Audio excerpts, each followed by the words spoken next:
Hello everyone, সবাই কেমন আছো? আশা করি সবাই ভালো আছো, সুস্থ আছো। কিন্তু গাইস, আমি কিন্তু ভালো নাই, কারণ আমার চলে যেতে হবে বাবার বাড়ি ছেড়ে, কোয়ার্টারে যেতে হবে তার জন্য। আর এইদিকে দেখো ইউভানও ঘুমের দিয়ে উঠে কান্না করছে, ও দিদিনকে ছেড়ে যাবে না।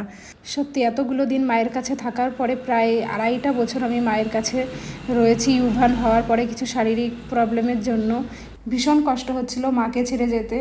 আর এদিকে আমার মা তো কান্না করে করে অবস্থা খারাপ করে দিচ্ছে, সকাল থেকে সেই ইউভানের পাশে বসে কান্না করছে। তো মাকে বললাম যে আমরা আবার কিছুদিন পরে। এরপর আমরা চলে এসেছি নৈহাটি স্টেশন। বাড়ির সামনে থেকে অটোতে এসেছি, আর অটো আমরা ভাড়া করে নিয়ে এসেছি, কারণ আমি বাসে উঠতে পারি না, তার জন্য প্রায় 1.5-2 ঘন্টা টাইম লেগেছে। আর স্টেশনে এসে দেখো আমার কাজ শুরু হয়ে গেছে। বাড়ি বসে কিছুই কিন্তু এগুলো করা লাগতো না।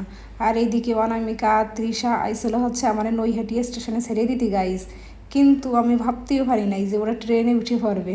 না গাইস, কথাটা হচ্ছে আমি মজা করে বললাম ওদেরকে, না হলে আমি 1 মাস ধরে কষি কি চল আমাকে বাড়ি, আমি কোয়ার্টারে চল একটু ঘুরতে টুরতে যাবি, কারণ কোথাও ওরা বেরোয় না। তা প্রথমে তো ওরা যাবে না, কিন্তু আমি এত পরিমাণে ওকে তেল দিছি যে আমার বাড়ির অর্ধেক তেলই ওকে তেল দিতে দিতে ফুরায় গেছে। যাবার প্রায় 2 দিন আগে বললো যে ওরা হ্যাঁ যাবে।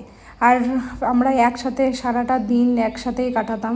তো ওদেরকে ছেড়ে আমার কিছুতেই ভাল লাগছিল না যেতে, আর ওরাও তেমন কোথাও বেরোয় না। তাই বললাম যে চল কিছুদিন ঘুরে আসবি, আমরা একসাথে বেশ মজা হবে। আর এদিকে দেখো ইউভানের খুব খিদে পেয়ে গেছিলো, তার জন্য ওকে একটু নান দুধ গুলিয়ে দিলাম। আর দেখো ও একা একাই খাচ্ছে, খুব লক্ষ্মী ছেলে আমার। ও একা একাই সমস্ত কাজ করে, আর সব কিছুতেই বলে যে আমি একা করব, একা একা। এরপর দেখো আমরা নৈহাটি থেকে ট্রেনে উঠে পড়েছি আসানসোল যাবার উদ্দেশ্যে। আমাদের প্রায় সময় লাগবে হচ্ছে 3 ঘন্টা। আর আমরা উঠেছি ট্রেনে 5:30টার দিকে, আর আমাদের প্রায় নামাবে 9টার পরে গিয়ে।